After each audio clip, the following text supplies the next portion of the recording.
I think yesterday was a groundbreaking resolution in the adoption of the Yemen sanctions renewal, which designated, as you saw, the Houthis as a terrorist group and imposed an arms embargo on them. And I think it was a signal to the outside world that the Security Council is united, first of all, in condemning terrorist attacks, which happened in the UAE against civilians and civilian infrastructure, and also happens quite frequently in Saudi Arabia. And so the Security Council is saying that they are holding the Houthis accountable for those cross-border attacks and that they have crossed a very clear red line, and the Council is committed to addressing that red line. So I think that's the essence of the resolution. It is now an arms embargo on the Houthis.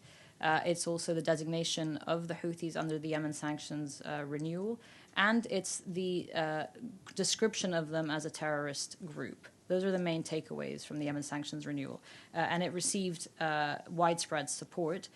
Building on that, of course, and as I said in my explanation of vote, it is the UAE's belief that there is no military solution to the conflict in Yemen, that the political process must be reinvigorated under the UN Special Envoy Hans Grunberg, and we invited him to brief the Council about 10 days ago under an AOB, any other business item, to share updates on his progress for his framework or his roadmap. But clearly he needs more leverage, and clearly there needs to be more of a mechanism to incentivize the Houthis to stop committing cross-border terrorist attacks and to focus instead on a political process. And of course, it's not only the Houthis and the government of Yemen, the legitimate government of Yemen, but there has to be other incorporation of other players in the Yemeni scene. At the end of the day, this has got to be a Yemeni-led, Yemeni process that they choose for their country, in the same way that Ambassador Mohammed Bouchab commented on Libya. I think that's very much our role, also as an Arab member of the Council, to encourage the file holder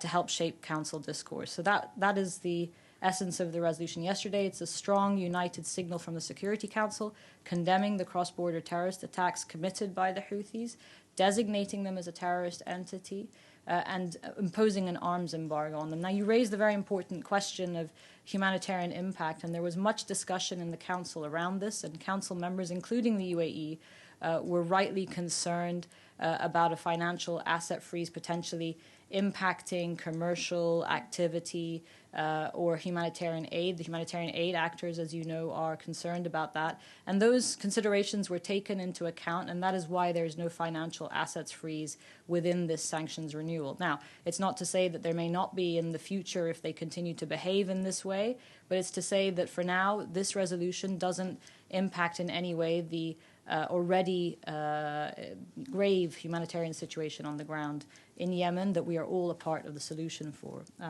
So that's on Yemen. Thank you, Shahad, and thank you, Ambassador.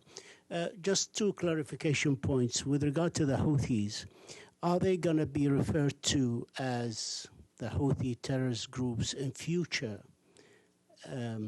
United Nations Security Council resolutions? And the second point, which I'm not really clear about, the arms embargo. Wasn't there an arms embargo on Yemen before, and the Houthis get their weapons smuggled from a certain country? What difference does it make to have another arms embargo? Thank you. Talal, good to see you as always. I think that the difference of the arms embargo is it's on the entire group as an entity. Before we were going through the process of individual designations, and I think we'd reached about 9 at that point. It's a very slow process. Now it's very clear that the supply of arms to the Houthi group as an entity falls under the arms embargo.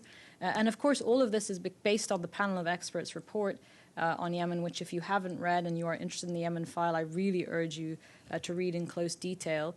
There was much in that report that we also wanted, frankly, along with the UK, the penholder, and other countries concerned with the Yemen file, to also put into this resolution to prevent more arms going. But of course, diplomacy is about compromise. But I think this arms embargo is a first step, dealing with the Houthis as a group, to prevent the supply and sales of any military equipment to the Houthis as a group and not individuals. Secondly, so I think it's a very robust regime. And I think it's been actually described as a groundbreaking moment in the Yemen process, in the Yemen sanctions process. So that's the first question. Well, your second question, Talal, was... Are we going to refer to the Houthi as a... Yes, so in future products, yes. So the resolution, of course, as you know, the Security Council can be an unpredictable place, but it is also a normative, norm-setting body in the documentation. The Council members have passed in this resolution that the Houthis are a terrorist group for the acts that they have committed, and I think that's also a step change. And that leads to, and should be referred to as such in future products. That leads to, and should I say also, but at the same time allowing the space for the envoy to conduct political negotiations